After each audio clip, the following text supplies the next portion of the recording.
my shoes and out the door. 5, I'm alive. 6, 7, 8, feeling great. 9, gonna shine, life is good. I'm doing fine. 10, gonna do it right and do it again, yeah. I look into the sky with all its beautiful color, but there's more than just for me, so gonna share it with another. I got to show, to give, let out. I want to sing and shout. Take a look and see a beautiful morning. Been in here and people are roaring with laughter, so. It's a dirty show, though. Well, it's clean dirt. You have here the best of the best. Yes. So we have many celebrities here. The Harley Davidson come over here, and the Usher come over here many often, and the Paris Hilton come here. Boy, I'm dating myself, but it's okay. Nobody else will. Oh. That's so Vegas.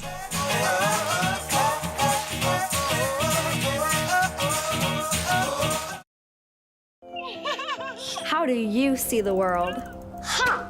At Shriners Hospitals for Children, we know that changing how you see things can turn them into everyday miracles. Like riding my bike. Breaking boards. Ha! Hugging my mom. Every day for over 90 years, Shriners Hospitals for Children has been sending love to the rescue, regardless of a family's ability to pay. If you know a child we can help, call or go online now.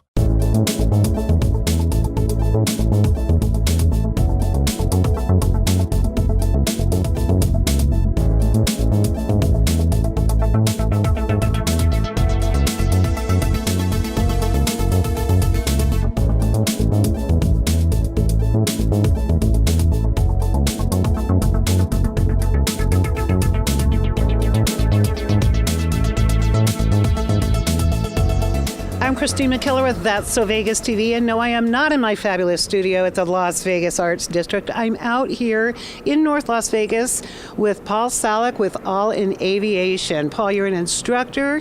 You're also the founder of All In Aviation, you and your wife. And we've had the pleasure of watching one of your instructors take off with a client. There's going to be some footage of that, but I wanted to talk to you about how in the heck did you get involved in this business? You've got all kinds of beautiful jets here.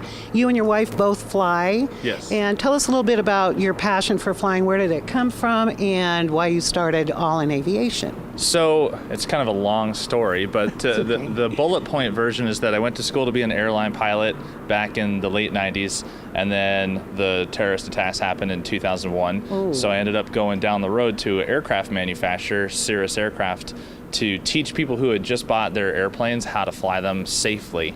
So once I kind of got a taste of private aviation and flying your own personal aircraft, I never went back to the airline side. So originally, I just never wanted to be in an office. Right. I wanted to be able to travel, go cool places, and see cool things. And now being able to do it in your own airplane on your own time and take whoever you want is kind of it's a no-brainer. Well, you know what? A lot of people rightfully would think it's kind of expensive, though, isn't it? I mean, when you fuel up a jet like this or an airplane like this, it's a little bit more than fueling up your car. So it is, but we're going 225 miles an hour. If you actually look at it per nautical mile, per mile that you're going, we burn about 13, 14 miles to the gallon. Oh. That's like a Ford F-150.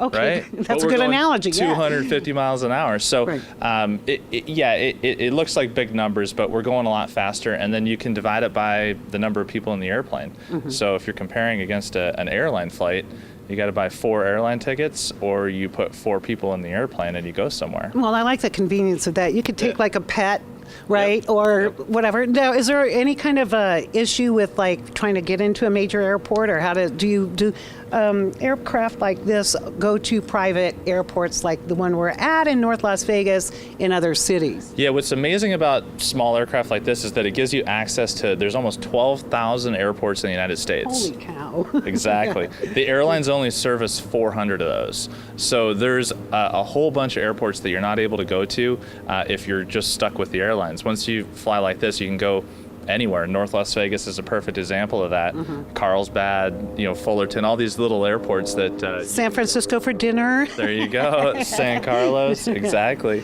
So for the individual, but would you recommend that a person buy a plane? But that takes a lot of money. I mean, you'd have to have money, obviously. It'd be like buying a Bentley or something, but can just the average person rent the plane by the hour with an instructor? Yeah, so that's what All In Aviation is. This is a place where you can rent our aircraft. We currently have 5 Cirrus airplanes, 3 of which are at the North Las Vegas airport, 2 of them are at the Henderson airport. So if people don't want to write the check for the whole airplane, you can just pay on an hourly basis. Oh, that's a good way to look at it. It might take a lifetime, but it'd be worth the effort of it. Today we're here it was a bit windy today, and we watched your instructor take off, and we were talking a little bit too, and you mentioned the term nautical. So when it's windy like this, how do you ascertain whether it's safe to go up? So winds are typically a function of pilot capability, believe it or not. So the planes really can fly in almost any wind. It's really how proficient and how competent is the pilot. So learning to fly in crosswinds is something that a new pilot isn't probably something that they should start with on day one, but you fly with a guy that's got a lot of experience. They've flown in a lot of wind. It's really a function of the crosswind component that limits the airplane. So as long as the wind is going right down the runway, it's okay. Like a tailwind? No, right down the runway, like a headwind. Oh, a headwind, yeah. You want to land into the wind all the time. And take off equally? Into the wind. Oh, okay. Because we want the air going over the wing. So if you go into the wind, the air is going over the wing just because of the wind. So sounds like aerodynamics to me. Exactly. It's not my forte, but exactly. I remember sailing though. Yeah, like today. Today it's just maybe a little bit bumpy is really what it boils down to. So people don't like the bumps sometimes, but there's nothing from a safety standpoint. The airplane is perfectly capable to handle it. So we've noticed us living here in the Vegas Valley that when we get wind here in Vegas, and I'm close to McCarran Airport, but I see the flight patterns change, and there are occasions when the airport actually will keep planes on the ground. So what kind of conditions would those be? So there's extremes to everything, right? So if the winds come down the runway, it's really not a problem. It's the crosswind that limits it. So if the winds are coming out of a direction that, in McCarran's case, say it's coming straight from the southwest and they don't have a runway that accommodates that, then they're going to have to shut down the airport until the winds line up more favorably. That's why they switch the patterns, because you always are trying to line up into the wind. So if the wind shifts from coming from the north to coming from the south, well, now they'll switch from landing north to landing south. Other weather conditions, though, like thunder, lightning, rain, those can affect whether you go up or not? Absolutely, yeah. That's probably the bigger thing, is the thunderstorm activity. Icing, icing is something that you really want to be cautious about, so flying in blizzards. But those are really the 2 big ones that you want to avoid. These small airplanes can really handle flying in the rain, flying in clouds. You just don't want to go in the extremes. So speaking of extremes, what is the youngest pilot that you've probably trained? And then we're going to talk about who's the oldest. Well, so the FAA requires that you're 16 years old to solo. I don't know if we've had anybody here do it, but when I went to school, I was 16 years old, and I soloed when I was 16, so I guess I was probably one of the youngest. But a lot of people go to university to be pilots, and right out of high school, 17 years old. Is there an age like where you would say don't even think about starting this, or? Well, so in aviation you have to have a medical certificate, so you have to go to a doctor to have them sign off that you're physically fit.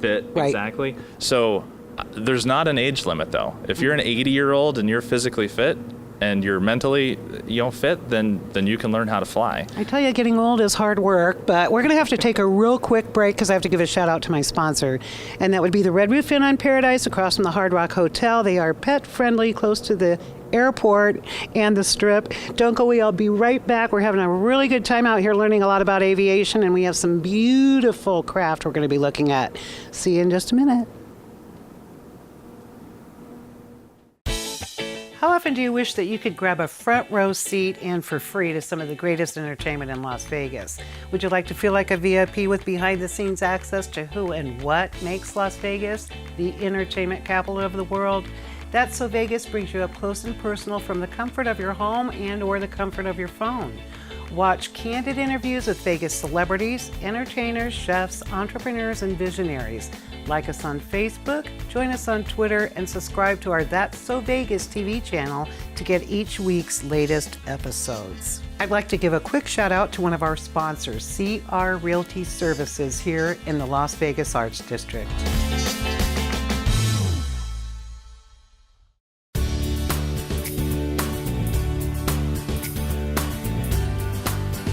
Welcome back to That's So Vegas. I'm your host, Christine McKellar, and as everybody noticed, I am not in my studio in the Arts District. I'm here with Paul Sallach. We are at the North Las Vegas Airport. Paul is the founder of All In Aviation, he and his wife, and you specialize in these wonderful craft called Cirrus. And there are a lot of really cool features about them. We left off in our previous segment talking about how can people come and rent the plane or come and learn how to fly, and we talked about different age things and things of that nature. So I noticed in some of your material too, and on your website, which the web address will be below here on the screen, that it's about 40 hours to get a pilot's license. Correct. And that makes me think of what goes into those 40 hours, because it just doesn't seem like that's enough time to learn how to fly an airplane. So could you tell us a bit about that? Yeah, so actually that's the minimum that the FAA requires, is 40 hours as a minimum. I would say on average, most pilots are between 60 and 70 hours before they go to do their check ride. But a typical lesson is you show up, you meet with your instructor, you talk about what you're going to do, and then you go up and do it, and you're in the air for about an hour to an hour and a half. So much more than that is kind of information overload, and you stop learning. So just think, if you did everything in an hour to an hour and a half increment, you'd have to do it 2 to 3 times a week, and it would probably take you 3-4 months to get that process done. Mm-hmm. So it might sound quick, but in reality, it's a better part of half a year for most people to get done their pilot license. And then they get certified, and then they can fly on their own. Is that correct? That's correct. Yeah. Once you're a pilot, you can fly a single engine prop plane. Is really what this is. Uh-huh. Yeah. And instrument.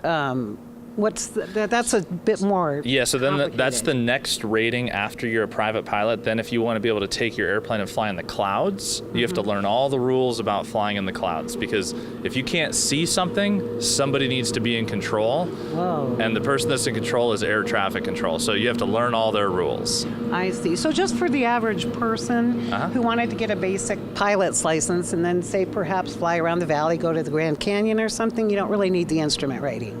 No, the step one is you just want to take your friends flying somewhere for lunch. You can do that as a private pilot. Okay, that's really sounds intriguing.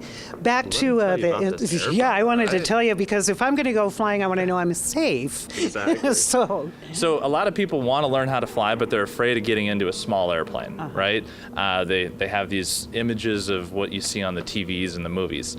These airplanes are totally different. It's kind of like getting into your car.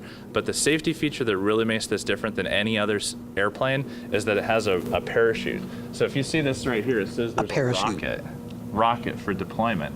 So if something really bad happens, there's a handle inside the cockpit that anybody can pull, and then this rocket blasts out of the tail, and then it literally just rips a strap right out of the fuselage, kind of like a FedEx package. It rips it out, and then it floats the whole airplane down to the ground. No kidding. Dead serious. Seriously? Yeah. You wouldn't know to look at it that was, and this is where the fuel goes? Actually, the fuel goes into the wings. Oh.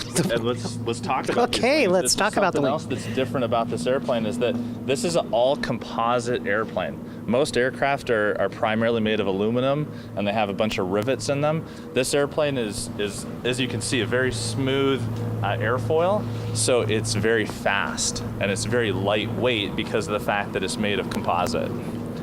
Not fiberglass. Yeah, basically, fiberglass is a fancy word for composite or vice versa. Right. Oh, look, they actually just got done landing. Here comes. What do you know? Our friends, they're back. Yeah, they just took off. Yeah, they must have had a good lesson.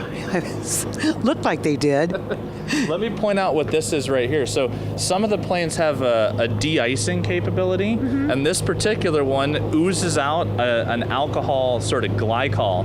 Whoa. There's 400 holes per square inch laser drilled into there, and it oozes it out and coats the wing in a layer of alcohol so it doesn't build up ice. Now, is that something that happens all the time, or is that something that you make happen? So you turn the system on when you want to use the system, and it's only when you're in the clouds below freezing. Amazing. These airplanes that we fly, We have 3 different models. We have the SR20, which is the 200 horsepower, the SR22, which is the 310 horsepower, and then we have a turbo airplane, which is 315 horsepower, all the way to 25,000 feet. That's interesting. So that's really the only thing that makes these airplanes different is the engine. Which is the one without the prop? Is that the upper?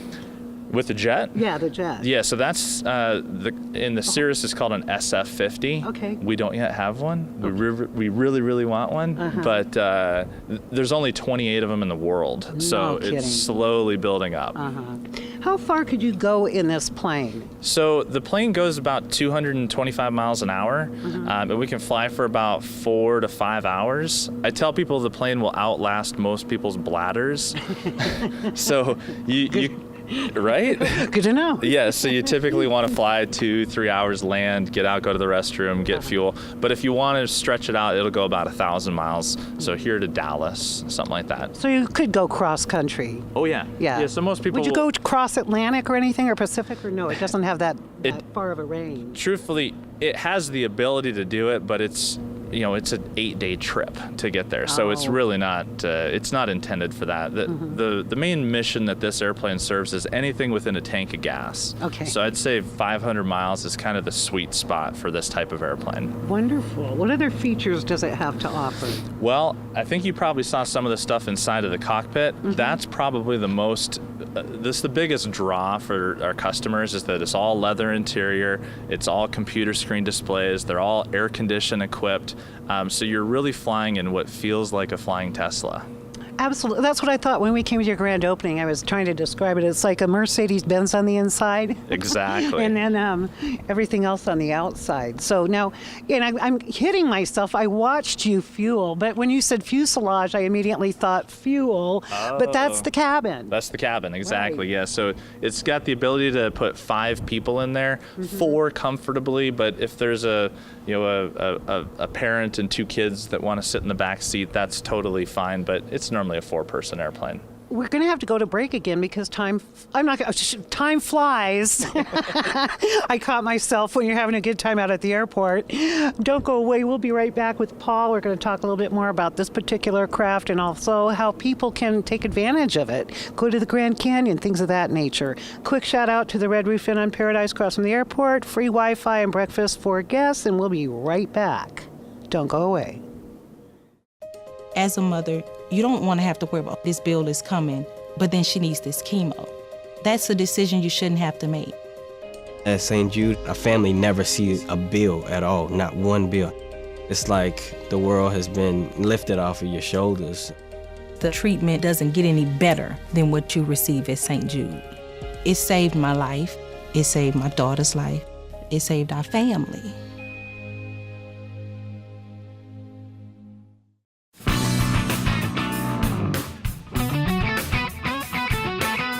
Welcome back to That So Vegas. I'm your host, Christine McKellar. We've been having an absolute windy but blast. It's been windy out here today with Paul Sallach, and we're all in aviation. And we've, thank you so much because it's really been a treat to look at these absolutely fabulous Cirrus craft that you have here with really people, leather interior. It's like being in a Mercedes or something, but up in the air. So being out here in North Las Vegas, you wouldn't think that you would have these $1 million aircraft all over. How many do you have out here? So we have 3 at the North Las Vegas airport, 2 at Henderson.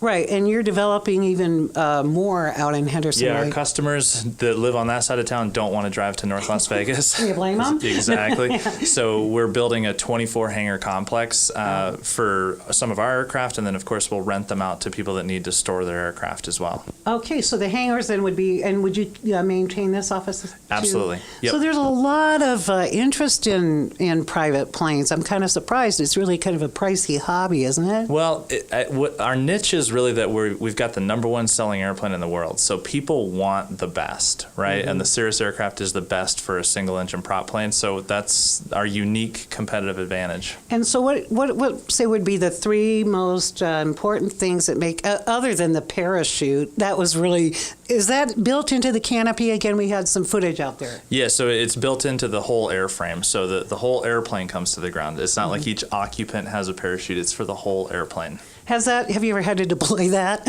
That's probably a loaded question. But 74 people have in real life, and 180 people have been returned to their families. Because of that. So what would cause here's a good question today. When we came out today and it was really windy and you had one instructor take off with a client and we talked about the factors of what's dangerous, what's not, you explained that, yes, the aircraft is built for crosswinds, right? Yeah. What is the biggest cause of an airplane crash? Would you say just people are thinking about John F. Kennedy Jr. and things of that nature. So. That's actually a perfect example. That was a pilot error accident. So unfortunately, most of the accidents are a result of the pilot doing something that they weren't supposed to do, which is why All In Aviation is here to help instruct people, to help make them better pilots so that they can work through different certifications and become more proficient and competent. Mm-hmm. So it's really up to the individual to judge their own capability and the safety, like the factor of today with the wind. Correct. Yeah. Again, it's not the plane in most cases. It's normally the pilot. So that's our focus. Well, so for just a general person like me, say that and which I probably have, but my uncle was a pilot. I've been up in a little private craft with him up in Nevada and California. What can the average person here in Las Vegas, how can they take advantage of all these wonderful aircraft just being, a couple minutes away? So we are available to anybody. You want to walk in the front door and take an introductory flight and happen to go over some beautiful places like the Grand Canyon or Sedona, we can accommodate that. You want to work on getting your pilot license, we can accommodate that. You want to get an advanced rating, we can do that as well. So we're right here, at both airports, so we'd be happy to help make your dream come true. Oh, it sounds like fun to me. So how many instructors do you have here? So we have 2 full-time instructors and 4 part-time instructors. So and you're pretty busy too, from what I can see. On a windy day even, right? I know, it's amazing. We saw a lot of helicopters going around today too. You mentioned there's some kind of a helicopter event. It's the biggest helicopter expo that was down at the convention center that's just wrapping up today. I find that in Las Vegas, though, we do have a lot of wind. And so that, but again, you've proven that that's not really a problem. The wind's not a problem. No. Nope. It could be the pilot that's a problem. We'll make good pilots. Yes, you do. You turn out some really good ones. We have a shorter segment today. I just want to thank you again. It's really been a treat, and to be up close to these craft are really beautiful. You can tell that they're just made.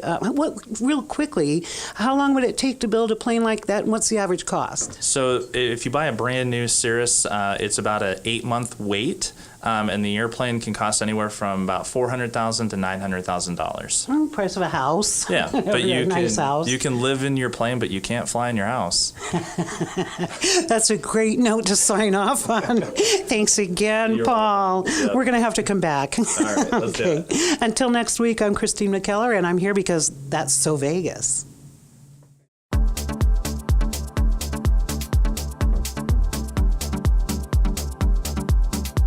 I'm Christine McKellar with this week's latest Vegas entertainment updates. We have a bit of an Asian invasion here in the Valley. Opening in the district at MGM Grand is renowned Hong Kong-based Lai Sun Group, greeting the Western Hemisphere with the debut of China Tang. It offers a dining experience reviving the glory of the Tang Dynasty and China's golden age of cosmopolitan culture and cuisine. Palms Casino Resort will unveil Send Noodles, an Asian-infused inspired concept, on March 8th as part of the ongoing $620 million property-wide renovation.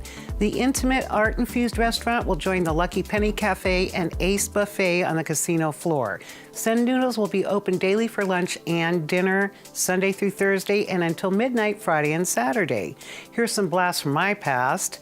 Toto, in support of the band's 40th anniversary, will bring the 40 Trips Around the Sun World Tour to the Sunset Amphitheater at Sunset Station on Friday, August 10th. Tickets are $25 standing room, $35, $45, and up to $55. Multi-platinum selling artist and 4-time Grammy Award winner Lionel Richie has announced additional 2018 dates of his residency. Lionel Richie, All the Hits, at Zappos Theater at Planet Hollywood, March 9th through March 9th through the 20th, and August 15th through October 20th. General ticket prices begin at $59. The Great American Foodie Fest, formerly the Las Vegas Foodie Fest, will return to the Sunset Station parking lot April 26th through the 29th. The event has been featured on the Cooking Channel's Carnival Eats and Eat Street and has been ranked in the top 10 food festivals in America. Festival hours will be 5 to 11 p.m. Thursday and Friday, noon to 11 p.m. Saturday, and noon to 10 p.m. Sunday. There will be more than 50 food vendors, including 15 celebrity food trucks and other food vendors. Now in its second year, Third Thursday on 3rd will begin its official 2018 monthly street party residency on March 15th with Shamrock the Street from 6 p.m. on the 3rd Street corridor at the downtown Grand. This month's event will feature 5 gourmet food trucks, including Waffle Love, Cookie Bar, Hot Corn and More, Strip Cheese, and Cousin's Maine Lobster. Other activities will feature street games, live art by 2 of the Valley's top freestyle artists, Jesse Hudson and Recycled Propaganda, and DJ E-Doc will provide the Shamrock soundtrack. The Downtown Grand will be pouring all-you-can-drink green beer for $20 from 6 p.m. to midnight on 3rd Street, as well as inside at Freedom Bee and Furnace Bar. A free St. Patrick's Day party will overtake the Plaza's Dome on Saturday, March 17th, starting at 7 p.m. and ending at 10 p.m. with a live green fireworks show. The public event will feature St. Patrick's-inspired entertainment, a DJ, and drink specials, including $4 green beer, $5 Irish mules, $15 buckets of Guinness beer with 6 cans, and $3 shots of Jameson Irish whiskey. For more detailed event information, feature stories, food and wine tidbits, browse our VegasOnlyEntertainment.com website. Until next week, I'm Christine McKellar, and that's So Vegas. 1, 2, 3, 4, get my shoes and out the door. 5, I'm alive. 6, 7, 8, feeling great. 9, gonna shine, life is good. I'm doing 5, 10, gonna do it right and do it again, yeah.